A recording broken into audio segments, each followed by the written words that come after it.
broadcast network, AFTERBUZZ TV. Over 20 million weekly downloads in over 150 countries, and your number one source for after-show entertainment.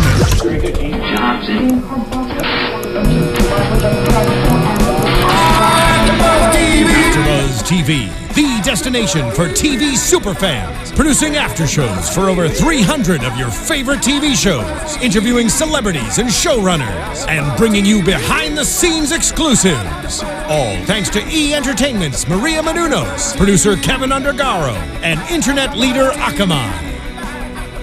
Now, let the buzz begin!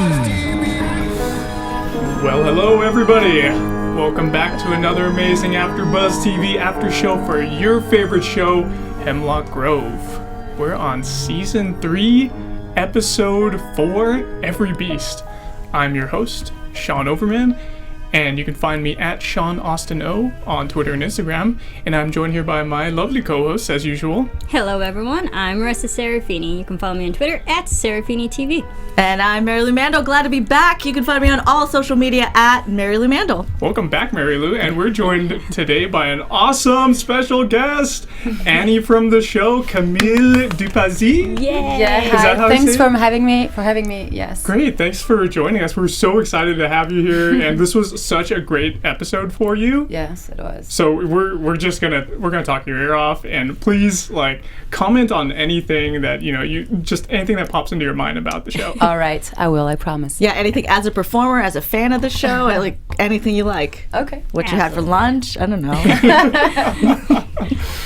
Okay, let's talk about Andres first to warm things up a little bit. So this was a really Andres-heavy episode, and in fact, it even started off with Andres, and he's in bed with Destiny, and they're talking about what the bachelor party that's supposed to be happening later on, and then I don't think she mentions anything about having a bachelorette party, right?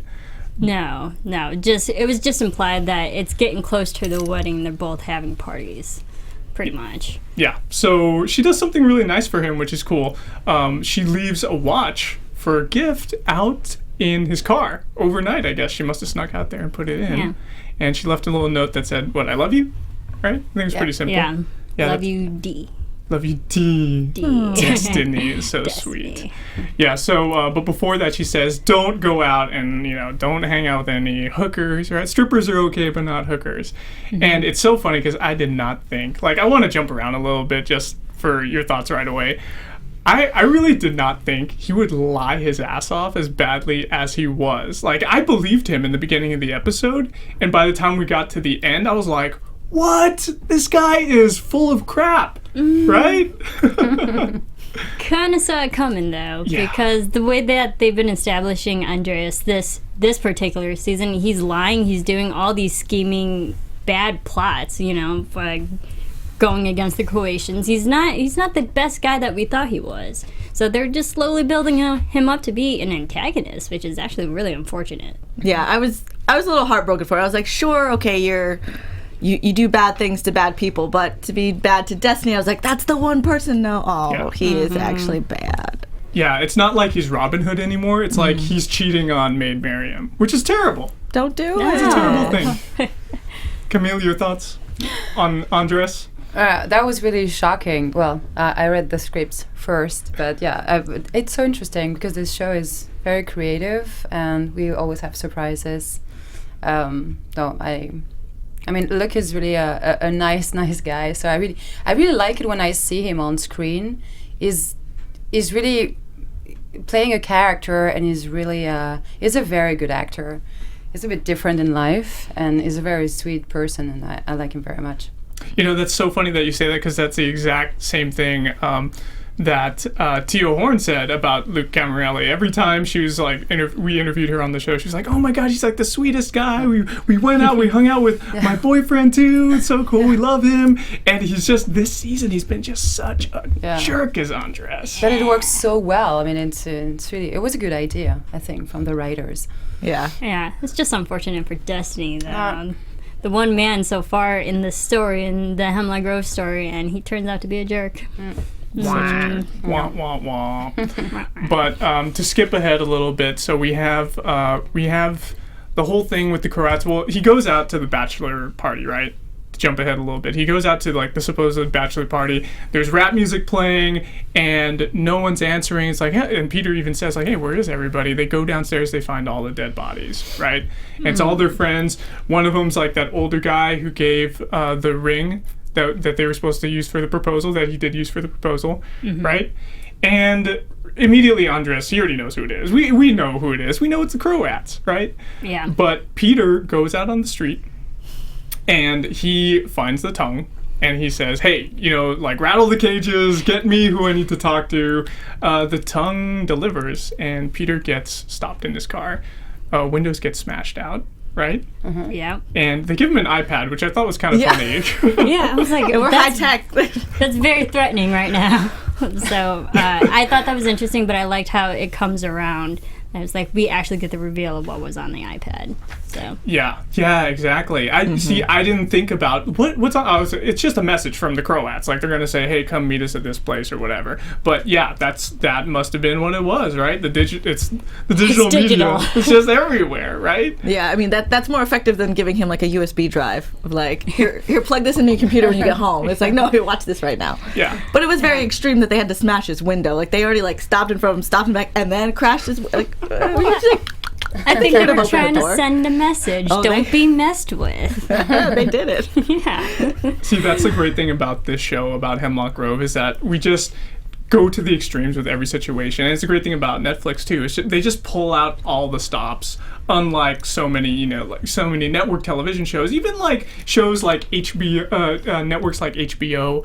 I feel like they could go farther sometimes. So, but with Netflix and Hemlock Grove, we just get such extremes. It's amazing. It right? is amazing. So we get some success with the tongue calling in everybody, and then Peter leads Andres with their plan, right? Their supposed plan. They go into the house surgically. They're supposed to take out the main guy. And did you guys get his name? Milan Faber, right? Yeah, that was the Croat's name. He's the head of the Croatians. Yeah, played by Megwin Fairbrother. Cool name. I love that guy. I loved him in that show Helix. But anyway, so did you see that show, Camille? Oh no, another show? Oh yeah, he's in the show, the sci-fi show. No. Yeah, great. He had a great role in that too. But so he ends up delivering. Pretty much, Peter delivers Andres to them. Yeah, I like how Peter's taking charge in all this. He's taking initiative because he's the one that actually doesn't want to get his ass kicked either. So he's like, "Hey, I kind of like my life. I'm gonna go out and make sure this all ends now." But the way he went about it, like, I appreciate Peter for the proper steps he did to get to one person and actually properly end somewhat of a feud. Yeah. Instead of violent in a way. I mean, it was a little violent at the end, but yeah. He had to sacrifice someone who's potentially going to be like a family member of his, right? But it was because he didn't want all of his Roma family to be executed as well. Yeah, he's saving people by delivering just an Andreas to them. Yeah. He was really, it was so good in this episode and many others, of course. Landon. It was so subtle. Everything he did was so subtle. You have little looks. Everything is very subtle. I liked it very much. You see everything in his eyes. It was really, really nice. Yeah, that's right. How was working with him? You didn't have too many scenes with him, but you did have some in the beginning of the season. Yes, we had scenes where is really in character. I mean, I had a fantastic connection to all the actors, which are really, and I mean it, really fantastic people in terms of they're real artists. They have culture, and they're extremely funny and really nice to hang with. And we had a very, very good time. And so I really love all of them. Like, I could talk about each of them and say things about them. No, I like Landon. Yeah, Landon is a real artist and is a musician and is very talented. And to spend time with him was very interesting. We were a group where everybody was kind of different, but we all linked together in a way that's pretty rare. It's not on every show, it's not all the time, but it happened. It was really nice. And you guys are a very international cast as well, yes. right? Yeah. So we were from everywhere, pretty much, yeah. Yeah, really fun. it's amazing. It's so cool. So who did you like hanging out with the most offset? Did you guys like go to bars or anything? We kind of we were like a big group actually. It was really funny. We were surprised about it as well. And of course I adore Gio, and we like each other very much. She's a fantastic person and fun. Yeah. Yeah. She's awesome. Yeah. Yeah, she seems so fun. Every time, like, we've interviewed her 2 times via Skype. We had her in here in the studio one of the seasons, and we just want to have her back because we're so close with her now, and she keeps telling us on social media too, like, oh, let's go hang out, let's go get ramen, let's go get some drinks or whatever, and we really would love to have her again. It would be amazing. Yeah. But unfortunately, We could all hang out the next time she's here. Yeah, we just need to get her here. Hopefully we can get her here before the end of the season, maybe. I don't know. We'll see. We did just interview her, but if she's in LA, maybe we can get her in. Yeah, then talking to her, now, like, every time we meet one of the actors on the show, I get a little bit more invested in that character because now there's like a real life person attached to it. So in this episode, like with Destiny, I was like, oh, there's no scenario where she's not going to be hurt. Like, she's going to be hurt. Either she finds out the truth about his infidelities, or she's going to find out about the bad things he's bringing to the family. Like, there's just no... She's not going to win here. Yeah. So I was like, oh. Yeah. Which is upsetting because the character is so likable. All you want is for her to have a likable person in her life and have her win, I guess, in the end. So, yeah.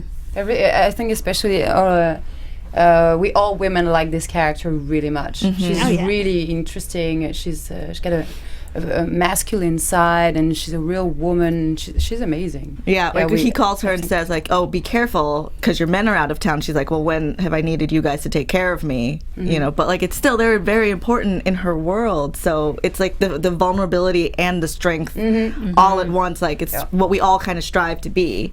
And she can't. There's no getting away out of this one. It's really sad because she wants to have a good time, but then she realizes, like, during the first conversation on the phone, he's lying. He's holding something back, and he's obviously, he thought, she was like, oh, did you like my surprise? He's like, wait, what? What? The dead people? Did you have something to do with this? No. Obviously it was the watch. But he was just so freaked out, and already it's starting off badly. Like, he's not, like, they're about to get married, and he's not telling her everything, right? He's not thinking of her as a partner. Right, and then, because I watched this episode multiple times, and listening back on that phone conversation between Andreas and Destiny, it felt like a goodbye. Like, Andreas knew what was coming to him, and this was like his last sincere conversation he could have with Destiny, just telling her how much he loved her and whatnot. And I was like, oh, that's so sad. Yeah, and there were, I'm also thinking back a couple episodes ago, I think it was last episode where she had that vision with the chapel and the kids running around, and you mentioned what it could be, like your predictions on what it could be, and I was like, hey, maybe we didn't see the whole vision, right? So now I'm thinking, it's probably a funeral. It's a funeral. Right? It's just like kids playing around during a funeral because they have nothing else to do, and it's like symbolizing Andres' funeral, which is terrible, right?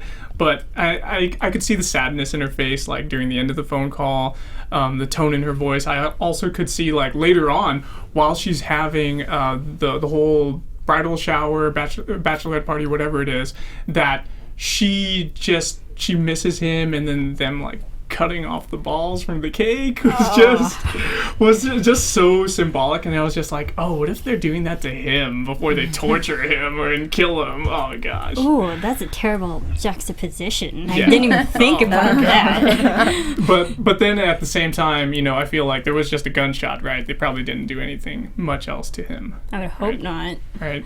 Because we know Croatians are more capable of doing more violent acts than just a gunshot. Yeah, so we know now that he slept with the Croat girl, the same one that was near the truck that they gave to them, right? And she caught it all on her cell phone? Caught the digital footage? Was it her cell phone, or what was it? Some camera. It looked like I think it was her cell phone, and she was probably just like saving it for later, but I think it's just karma, because even he warned, hey, stay away from that type of woman, that Croatian woman, and then yet it came back and bit him in the ass. I'm wondering if he slept with her before we introduced her character at the truck. I'm thinking he probably did. That's why he was warning Peter, and he just didn't want to get Peter involved, and he didn't want to be involved with her again. That would make more sense, though. Yeah, I think so. Maybe he was like trying to improve before he got married, obviously. So, but still, his past transgressions came back to bite him. Ouch. Oh, but anyway, Andreas is likely dead, and then another person who we have a lot of in this episode is Annie. We get tons of Annie in the episode. Oh my gosh. And we get, one of the first scenes we have is you and Roman just like fled from the Oopiers who were infected, right? So Annie and Roman are out of harm's way, and Roman confesses more to Annie, right? Yeah. And he confesses about Nadia. Yes, and I'm trying to reassure him, and he's kind of worried that I'm gonna spread the words around, and he's scared of Peter knowing about the fact that he's the father. Yeah. Yeah, but she says she's very good at keeping a secret, right? Yes. Yes, which is great. Very good. Now, I want to know, here's a secret that probably Annie didn't give up last episode. How old is she, Camille? We believe she's 150 years old. Whoa. Okay. Yeah. That's good. I don't know if you listened to our show last time, but I said she's got to be more than 90. So Definitely. Oh, yes, I think I remember. Hasn't aged a day. yeah, she looks fantastic. It's real hot for 150. Hey. There you go. So they both start talking, and obviously Roman and Annie are they're famished. They didn't get to have their blood pudding from last episode. No. And Well, they were stuck in that wood and had the house in the woods, so yeah, they're kind of hungry. With the wimpy guy who ran away. Nate, right? Nate. Oh man. He had it coming too, so. Was there a backstory with Nate and Annie? Like how far did their friendship go back? How old was he? I don't know how old he is, but yeah, we had a little something. In such a long time period, you're more likely to have affairs maybe because we're so old. And so what was the question? Oh yeah. So yeah, it sounds like you're just giving a little bit on the backstory, right? That's all I wanted to know. So. I did giggle when he like wouldn't help because he like tore his ACL, and she's like, like 30 years ago. You jerk. Like, it was really funny. This actor is so funny. He's a good actor, and he's extremely funny. Even when we were off, and we had a lot of fun with it. Christopher Jaco. It's extremely funny. Yeah. So with all the blood, like last episode, I know we're talking about that stuff, but I just want to know more about the blood last episode. So there's the blood pudding, and then we also had like the syringe that was the RH null, right? So did you get to taste any of that stuff, and what was it? What do you mean? If I actually had something in my mouth? Of course. Of course. Well, in the blood bank, there's like definitely blood going in the in blood your bank, mouth. there's a lot going on as well. So it's usually based with beet juice. So it's not so bad. Yeah, beet juice is good. Oh, that's great. So it's probably really sweet. Yeah, it is. And the detoxifying. Also healthy. Maybe some other stuff, some color, I think. And sometimes you don't want to know too much. But I think it was pretty pure. I'd say, Okay, that's good. And not so bad too. The taste is quite good. Great. So, the taste was good, and over at the blood bank, Annie and Roman got their fill. It was just they were like kids in a candy store. Yeah. Am I right? And how beautifully was that shot? Like and like the set design with that, with all of the little blood bags at the top, and then they have the shot over the top, and Roman's like walking and touching. I was just like, wow, this is gorgeous. Yeah, it was beautiful. Like they really. When we discovered the set, we liked it. So magical. I was like, yes, they're gonna eat so much. Like the best buffet ever. And I feel like a lot of shows that have to deal with vampires and Oopiers and that I feel like every time they drink blood, it's always like a turn on. It's like an ecstasy like type of thing. Exactly. It's very over sexualized, and I liked how Hemlock Grove showed it in this episode. Well, they really showed it because we go so far, then we end up having sex together. Yeah, it's because of this turn on, and it's really ecstasy. It set our senses on fire. And it's just like a good meal with good wine, and you're with good people, and whatever. One thing leads to the next. And you were last episode. You were just on a life or death situation, about to get fed upon. So you're like, hey, why not? Right? Yeah, we shot this during an entire day. Well, all included, including the cop who arrives and So we had to have some kind of choreography, because once we had blood on ourselves, we didn't have the time to go back and take showers and dry our hair and do makeup again, and it would have taken forever, and we didn't have that time. Yeah. So we pretty much did many takes before we were full of blood, and then that was the shift. And then once we were full of blood, we did it again and again, and then that's how we did it. But it was a real choreography, so we rehearsed many times, and yeah, it was quite fun actually. Yeah. It was really funny. We had fun. It looked fun. It was really funny. It's not every day you get to shoot something like this when you're an actor, right? Yeah. Right. Well, 'cause, like Absolutely. I've been listening to Mindy Kaling's newest book, and she says something in there about sex scenes and how like everybody always like they're so awkward and weird. She's like, I really love them. You know, like I think it's really a good time. I don't like it very much. I didn't have so many as well, but this one was really special and fun, and to be covered by this fake blood. You feel a bit less naked than in another situation. The lights are not so bright like here, so you don't feel so exposed in a way. Right. Well, and I had the bill upon me as well. So that helped also relief. I will wear a scar. There you go. Yeah, Cover. you seem like you were so comfortable working with him during the scene. Yes, I think I was really lucky because he's extremely professional. He's so used to a set and to everything, so it was really easy. And yeah, I just went for it. At the same time, it was really respectful and it was perfect. I think it was good. We did a good job. We really had fun. It was really funny. Yeah, and we also learned in this particular scene that your character was really affected by the way Roman attacked the guard, and she very remorseful. And it even later on when you're crying in the shower, it shows that Annie feels bad about what the Upirs have become in today's age. Yeah. She cries into the shower as well because of what happened with Roman. It's really not something she wanted, even though she's looking for her Upir family. It's the only one she has left. Well, she's a really heavy character. Very complex. You saw it already, and she's a really special Upir, as she wants to be a creature of God, and she believes. I don't know if she is, but she believes she is, and she believes. If she does everything, she can be the right hand of the creator or something. She will be, and I think she's a beautiful, strange creature.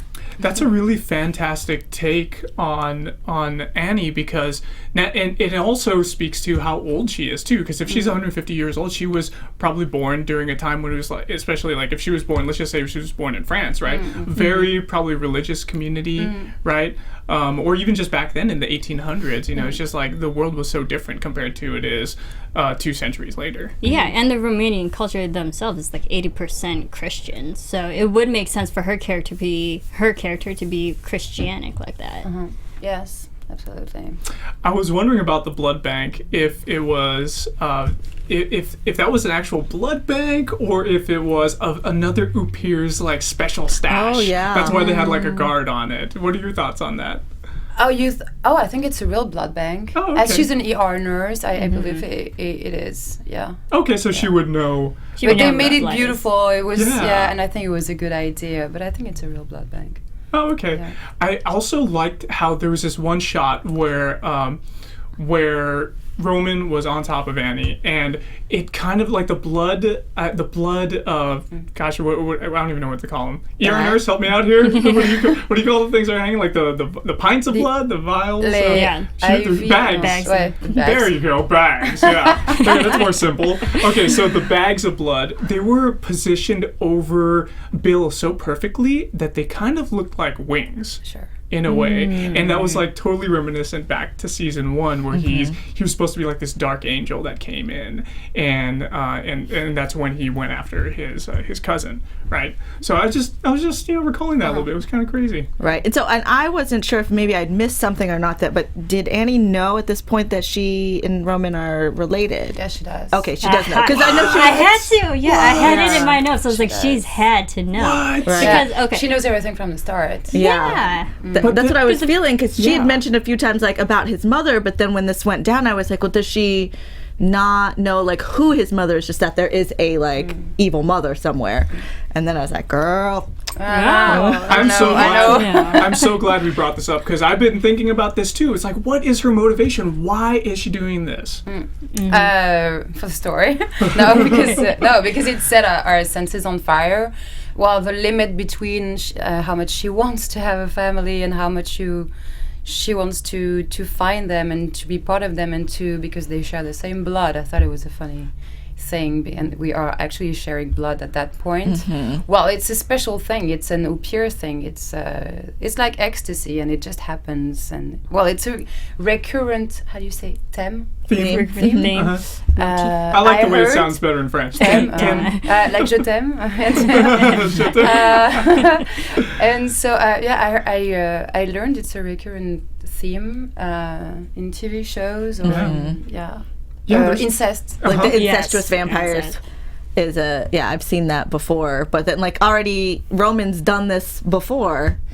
You know, so it's like this family, this is a thing. Yeah, like a lot of people repeat the same thing over and over if they don't go to the psychiatrist. Like the same thing. For him, it's he's like, I've got stuck in it again. Yeah. This is more a Povich episode, you know? And it's so funny because now he's not being manipulated by his mother now it's his sister that's manipulating him. Two women in the same family manipulating the same guy. Wow. Oh, Roman. Oh, man. And watching that, I was like, no, don't do it. She's your sister. Because I knew. Because I predicted in episode 1. And I swear I haven't watched ahead. This was like straight up. I was like, I think they're brother and sister because you look so much like Olivia. I was like, it's too close. I don't like this. And then here, sex with her brother. Right. And then so her being upset in the shower, like, we're kind of shown that she's upset because he like attacked this innocent guy, but then we learn later like, oh, she's like upset because she like crossed the line that maybe she wasn't trying to cross yet. Really? Or ever. Is that the reason? So then, you know, complicated. Life is hard. I guess au pair women are just as complicated as human women, right? No, I remember a girl, the actress who, let's say, took care of Roman in an alley in the first episode. She saw us on set, and she was, first episode, she's like, oh, are you brothers and sisters? We're like, what? You could look like your brothers and sisters. I don't know. I'm sure it must have been. She was a visionary. I think so. I saw Did you get the scripts? Did you get the scripts? Yeah, great casting choice. And I'm not. So tell us, how about like the audition process? How was it for? Oh, I videotaped myself, and like 2 times for them. Yeah, they asked me to see a little bit more because they were interested, and then I got it. And I had to pack in 5 days for 5 months. That was really, and to watch 2 seasons, and it was a bit crazy, but it was funny. Where were you living at the time? I was in Los Angeles at that time. I went to Toronto.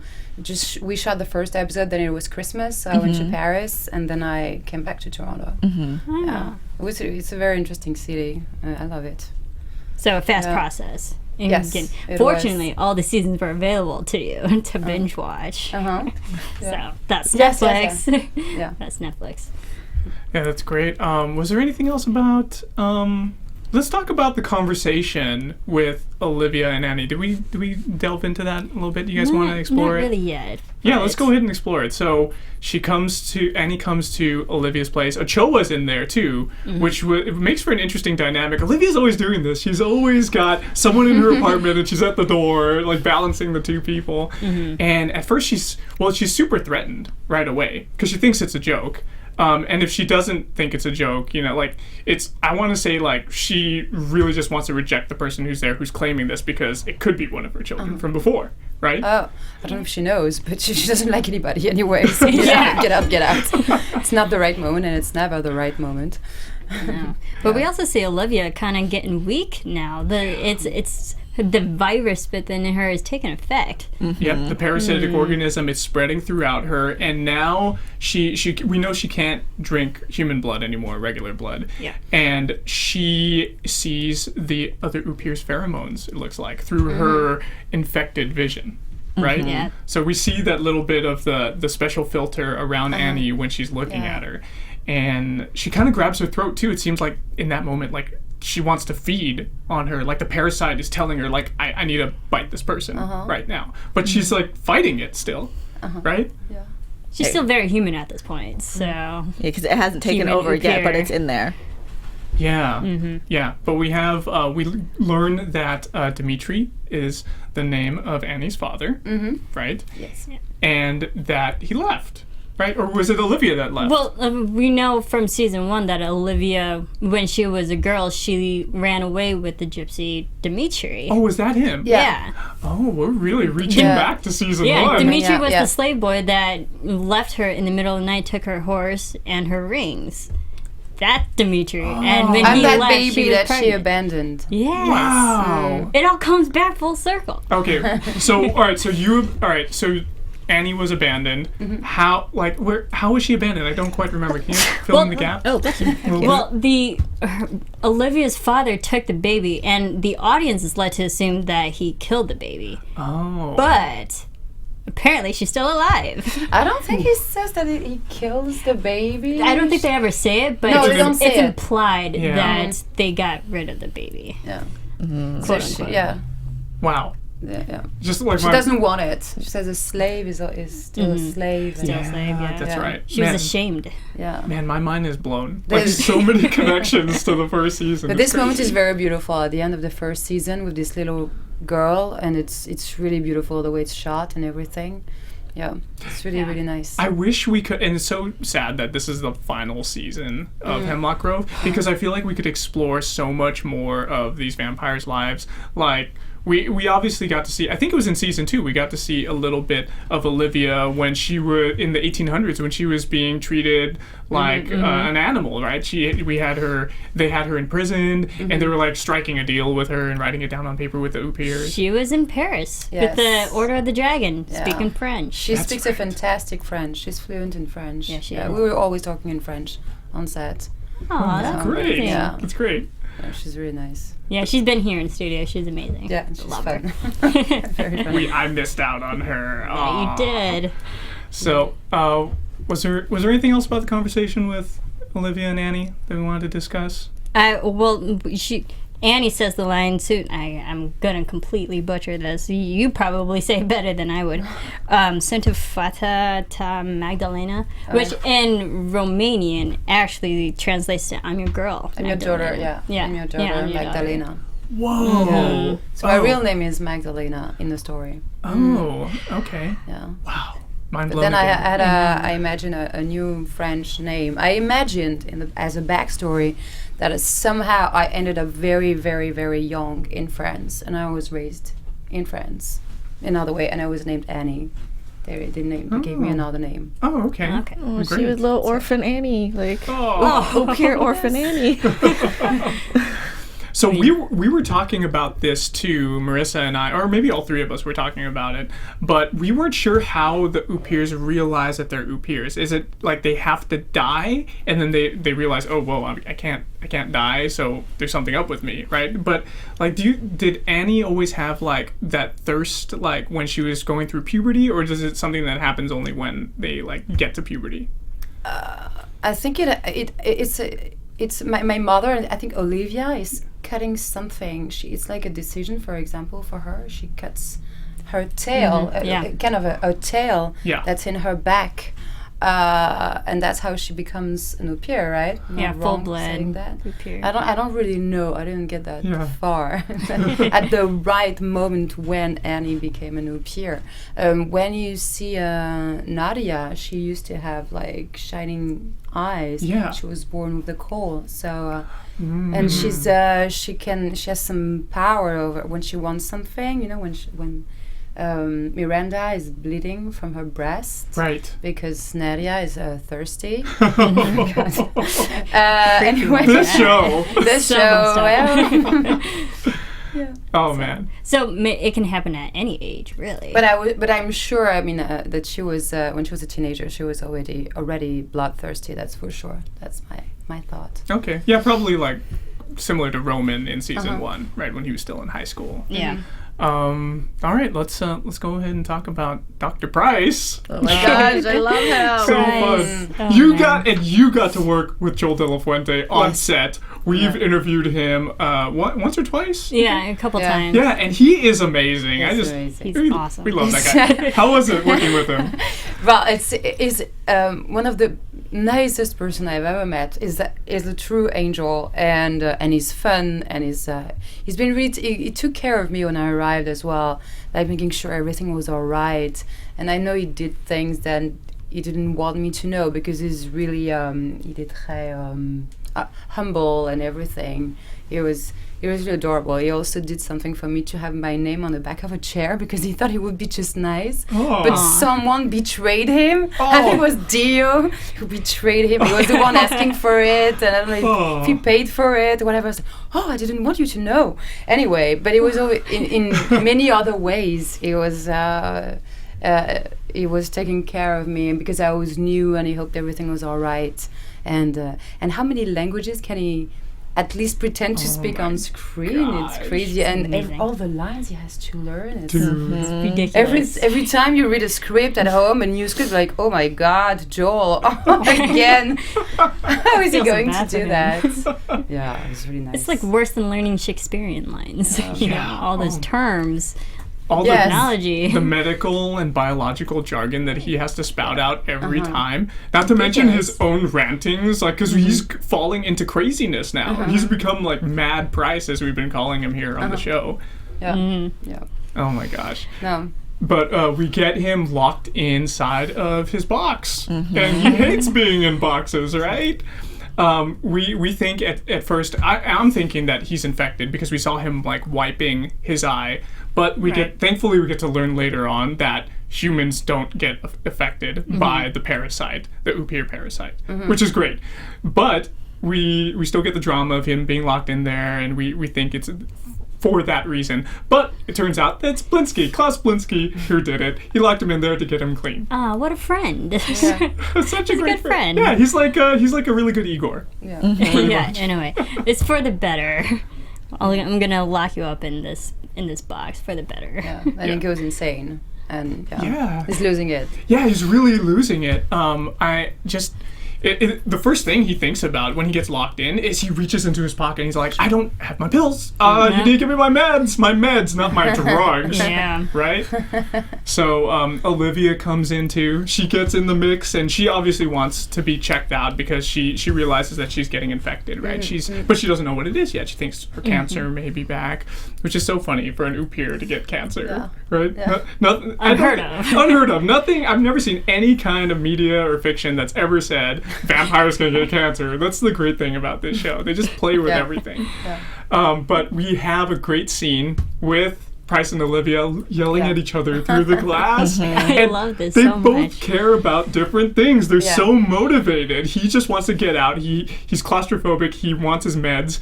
And we have Olivia wanting to be treated, and she wants Shelley back too. Yeah, Right? and then when he finds out that she doesn't have Shelley, he like flips out. He's like, "You lost her." Oh my gosh. Ah, just another reason. What do you like Price better? Like just like clean and made up and his hair's all nicely done, or do you like him like Mad Price where his hair is just like everywhere and he's like he's not even wearing a blazer? I don't know. They fit well together. It's like Serge Gainsbourg and Gainsbourg. You know, they had like two personalities. Yeah, I don't know. It was really funny to see him like that, losing it, because he's so clean and rigid most of the time. Yeah, it was really fun. Which side is he closer to in real life? I wouldn't know. Yeah. I don't know. So somewhere in the middle. No, he's not nuts. That's for sure. No, maybe the regular Price, but with a bit more fantasy. Fantaisie, sorry, in French. All right. Lovely. Fantaisie means something else. Sorry, Oh. it's like a fake friend. No, just it's funnier. Okay. Yeah. Oh, okay. He told us when he was on the show about his how he got into the show. Like, he had a monologue up on YouTube, and it was from The Shawshank Redemption. Yep. Right? And people just thought he was so, like, strange. They're like, well, we have to get this guy in here. And that's how he got in. So I was like, that's such a unique process. And I love that about him. I want to watch him in his new show, Man in the High Castle. I want to see how his character is there. It looks great. Yeah, it looks very good. So, but then we find out that Blinsky is really forcing the box to be closed, right? And how fun, it was kind of like a Deus Ex Machina, like out of nowhere, like the engineer fixed it. He's like, oh, okay, hey, it's like, there's something wrong. This guy's good. The guy coming in, so fixed close. it. So close for the full detoxing of Price, but no, back on the meds. Did it seem like it was 24 hours? I feel like it was, That felt like maybe 8. Yeah. Maybe. Yeah, he had his shirt untucked. It was probably 8. True. But then he goes right back and he gets on those meds, and then he has a conversation with Olivia, right? So she goes in there. Already Price has the specimen, the Upir infected specimen in there, it displayed. Gosh, he loves it. He loves it. He's crazy. He's fascinated by it too, I'm sure, right? And he pretty much tells her everything. Like, he was the knowledge base that she needed to advance her storyline more, and she knows that she's infected now, and she can't. She's like going desperate, right? She's like trying to make a deal with the devil, with Price, right? Like, okay, do I need chemo? Do I need radiation? I'll do it. I'll do anything. And she ends up just being shot down at every chance, and he's just like, you know what? There's no treatment that I know of, and you're gonna die in a month, probably. Yeah. It felt very condescending. Like, he really didn't care. It's like, it's science. There's no turning back from it. That's right. Yeah, and he cares more about his meds and probably Shelley than anything else in this whole show. Yeah. Oh man. But speaking of Shelley, let's go ahead and talk about her. She had a little bit of a storyline going on. She is helping out people inside Rooster Poot. That name, Rooster Poot. So, what do you guys think about her doing all this? And she's obviously proving that she's useful. Yeah. She's developing into becoming more like confident in herself there. Like, I see her like just becoming more comfortable wandering around with all of these other people and not like hiding in a corner. She's sitting out, she's reading her book, and she's, people are coming up and saying things to her that she doesn't like, and she steps up to them. I mean, I think my favorite line in this episode was, "This eye doesn't close." It doesn't. Yeah. That was really good as Shelley, but also I didn't want her turning dark in a way. Granted, it was to get rid of the mean guy who was making fun of her. But I was like, Shelley, you're so much good. You're more good than that. And he's like, don't stoop to his level just to scare him. She has to protect herself. And it's really like, that's where she's experiencing life outside of the house for the first time. And she's not so bad. She's just protecting herself. Well, they made the guy so mean. He's so mean. He couldn't be worst, right? Yeah. No, yeah, he was really bad. He was calling her a monster. Saying like, yeah, you did it. You killed that girl. And it's like, but the girl was a killer too. You didn't know that, did you, old man? Yeah, but you're right. So we end up having them. She's obviously growing her relationship with Aitor. He's her mentor. We know it now. And friend. And friend, this yeah. Is probably one of the closest friends she's ever actually had in her life. And I can see they're pushing, like, the story is pushing them together. They're being pulled towards each other. She ends up taking him because he's working on something. He's making a little play area, right? A theater playhouse, yeah. Yeah. He's making a playhouse for all the residents of Rooster Poot.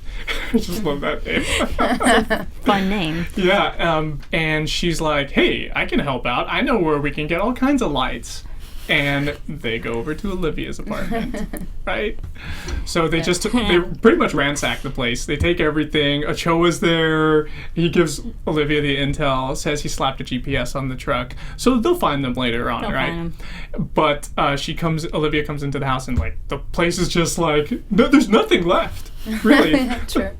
Which is, I mean, I do feel bad for Olivia because now she has nothing. She's dying, and then no family members whatsoever. And now she has been materialistic items. There's nothing. So she literally has nothing left in her life. And she even said that, well, if I feed on Upirs, is that gonna cure me? Right? she's getting to that point where she'll do anything. Yeah. Just for survival, yeah. But we know it's not going to work because her body's just going to keep degrading and degrading over and over as the months go by, and she will become she'll either become overtaken by the virus or she'll be killed by somebody, right? Because she'll become a true monster. Yes. But was there anything else about Shelley, Aitor? I think it's interesting how both Shelley and Aitor bonded over Emily Dickinson, the poetry. Why was that interesting? Well, it's just Emily Dickinson, really, really, sad, morose type of genre, and especially in that romantic literature and whatnot. Suicidal poet. Suicidal. And actually, which Shelley tried to do. The poem that Shelley recited, Hope is the Thing with Feathers and Perches, just another bird reference. Oh, yeah. And we've been talking about season 1 through season 2, all these references to birds. Wasn't it Aitor that recited it? That was actually Aitor, but they had a bunch of different poems. Oh, wow. But the second one is I tried to think of lonelier things than any I had seen, which I won't keep going. But the poem is pretty much about mingling in death and mingling between light and dark. So it's that's really dark. Yeah, yeah. It's very fitting for the closing of this chapter, the final chapter in Hemlock Grove. Oh, man. So, was there anything else that we want to talk about? We talked about a lot in this episode. No? The rats. The rats! The rats. Probably should they mention them again? My favorite moment of the episode. And Olivia's like, what's up with the rats? And Price is like, what's rats? Rats. He's freaking out. Yeah. He's freaking out. What rats? That was great. And you know what? They brought up porn 2 times in the episode with the rats. She's like, you're rat porn. That's on on your computer. And then they talked about porn again when the Croats were doing his little death dance around Undress, right? He's like, lab rats, that's what they're for. What? It was so good. Great episode. Yeah, it was a great episode. Camille, your thoughts? Was this your favorite episode of the season? It may be one of my favorite. Yeah, it's hot. And it's hot, it's rich. And I really liked it. Well, I enjoyed the show, and I really fell in love with the show when I watched it. I feel very lucky that I got this this opportunity to work on a show I like so much because it's so creative. It's so I love it, and I love the writers, and it's not so square. It's really creative, and visually it's beautiful, and I loved it. Were you a fan of the show before you got cast? No, because I didn't know about the show, so I started to watch it when I first had to videotape myself. I got scared at first, I have to admit, on the first episode of the first season when I saw the baby with the ivy. I was like, oh my god. I turned it off and I went to bed. I was like, I don't know if I can go on this casting, if I can do this. It's so dark. And then I continued watching it and I got used to it, and I felt completely different about it. And fell in love with it. Yeah, because that's how it is. Things that are a little bit different at the beginning are always a little scary, and you have to decide to go forward or not. I didn't know where it would go, if it would keep, if there was something about this baby as well, if it would go extremely creepy and maybe too much, and actually it doesn't. So that it was not just that image and that's it. Yeah. No, I really loved it. Yeah, they do a great job. Yes. Yeah. What was the filming format like for shooting shows such as Netflix? Because we know in the first and second season they had a lot of the episodes already written up, but then with the creative aspect that they can always go back and fix episodes at a time. Did you film one episode at a time? Was it in that standard format of yes, script, we did, but but of course we had a little bit, not so many, but some reshoots. We had things that we were able to shoot again because we didn't get exactly what we wanted. It was actually regarding, for me, it was regarding second episode with at the crematorium. Call it when they take care of dead people. Yeah, the morgue. The morgue. Yeah. The morgue. Yeah, they call it something else. Okay. But crematorium makes sense. Crematorium. Yeah. And there's so much action over there. We had to reshoot things. and sometimes some little things here and there. Yeah, that's really it's good. It's good for them. Have there been any like key scenes that you guys shot that you loved that didn't make it in the show? That you remembered, you're like, oh, this moment didn't make it. No, I don't remember. No? All right, then that's good. They make good choices. Yeah. Yes, they did, indeed. Yeah. Exactly. Tell us about how you got into the entertainment business, and just like it seemed like when I was doing some research on you were, someone recognized you, like a designer from Lancome, or like what was it? Some designer recognized you, or like recognized your talent in the street. To make the shift from the moment where I was still at school and when things started to happen to me. Yeah, I was in Paris, and there was Jean-Paul Gaultier shooting pictures for I don't know what. I don't know actually. And he saw me and he said, "Oh, you should be a model. You should come to my show next year. You should do it." And he gave me the phone number of his the place where he works, and he made a drawing on a piece of paper. I think I have it. I still have it somewhere in Paris. And and I did his first show, and I was petrified. And I went to an agency, and so. And then I started to do TV. I did commercials and video clips, and I met an agent, and so I went through it like this. And it was a soft way to express myself, to be a model. You express yourself a little bit, but you keep everything that's inside of you for yourself. To be an actress is really something different.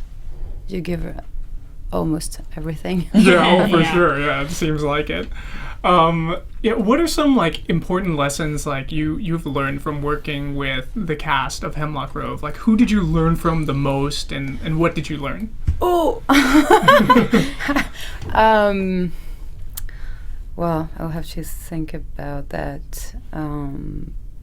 Well, I worked a lot with Bill, and Bill is really in his blood. He's like if he was born on set.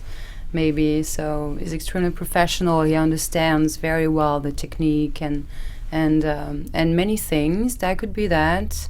Right, because he's a legacy performer. Like all of his family is like industry, so he really like. But you can feel it. Well, I could have learned from Dio the way she's more relaxed on set that I could be at the beginning of a show. Well, it was my first season, so it was a bit different. I could have learned things like that. The way they do things, or like Landon is very is creative, and or Bill are really between scenes they're really having fun, or sometimes they need to be really focused because of some other reasons, but they can read a book and or do whatever and go back in character like that on action. Yeah.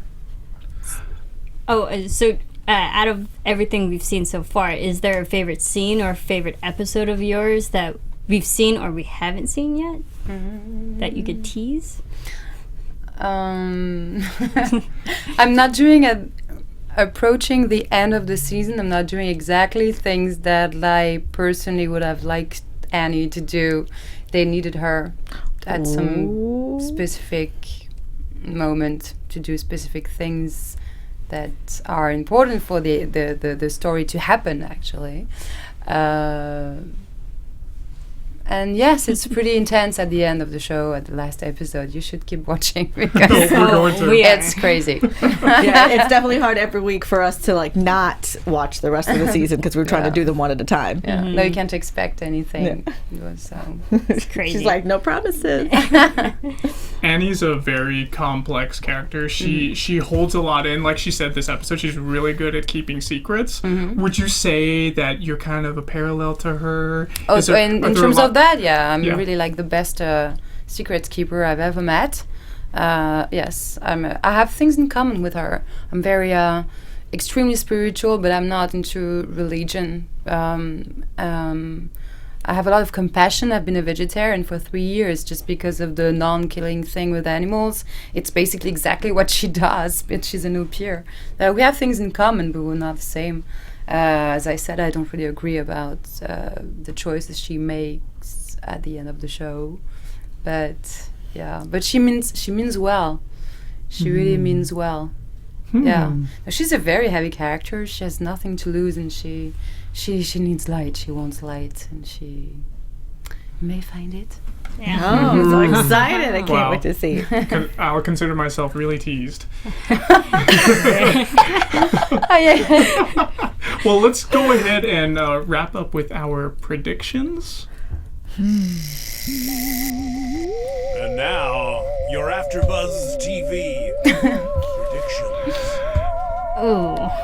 All right. All right, I need a second. Let's can't start go with first. Marisa. She's got I've something. been really good with predictions because I thought Andreas was gonna die, and he did. And I thought Annie was brother to Roman and daughter to Olivia, and you were. So I don't want to say this, but I feel like maybe Annie doesn't have a positive outcome, which was really, really sad. I was like, I don't know how well this story could pan out because it's already so messed up from the beginning. I don't know how it can have a positive outcome. I don't want to say you're gonna die, but I don't know. I don't want to say it because you're right here. I can only see tragedy as well. I see Camille, she's just zenning now, trying to keep a straight face. Poker face. Blank poker face, exactly. Yes. Yeah, I don't know. Yeah. That's like with my all my predictions kind of went like this because I was like everything that you had just said. I was like, oh no, that's like so much information. So like, okay, we'll predict something about a different character.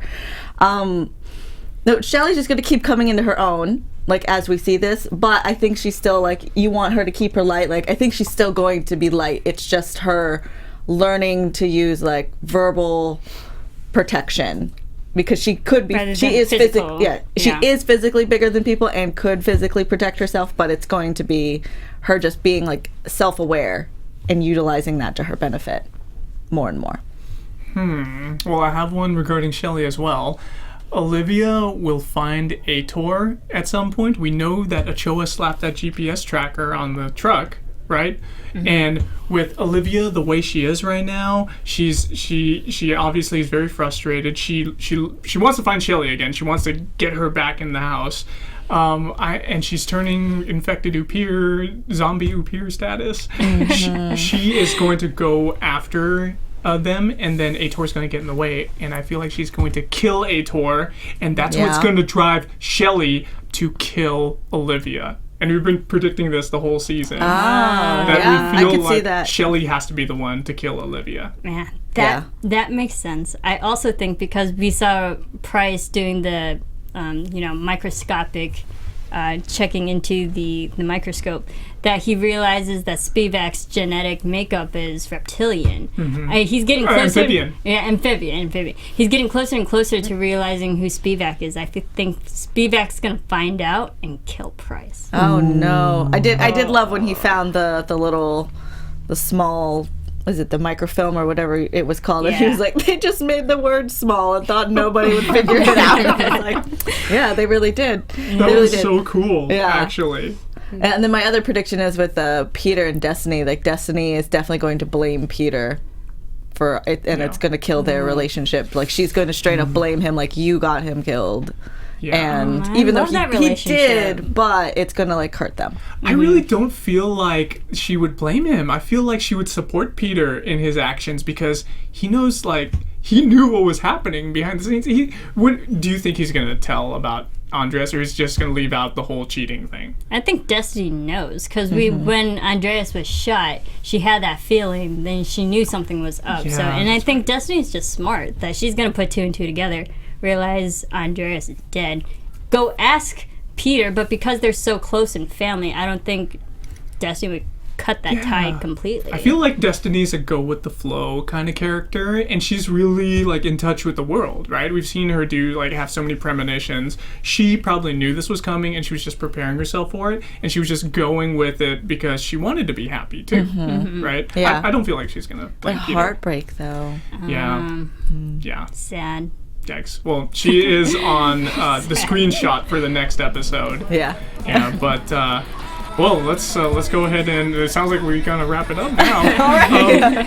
Where can we find everybody on social media? Again, guys, I'm Marielou Mandl. You can find me on all social media at Marielou Mandl, MARIELOUMANDL. And you can follow me on Twitter at Serafini TV. Me? Camille. Camille De Pazzis on Twitter.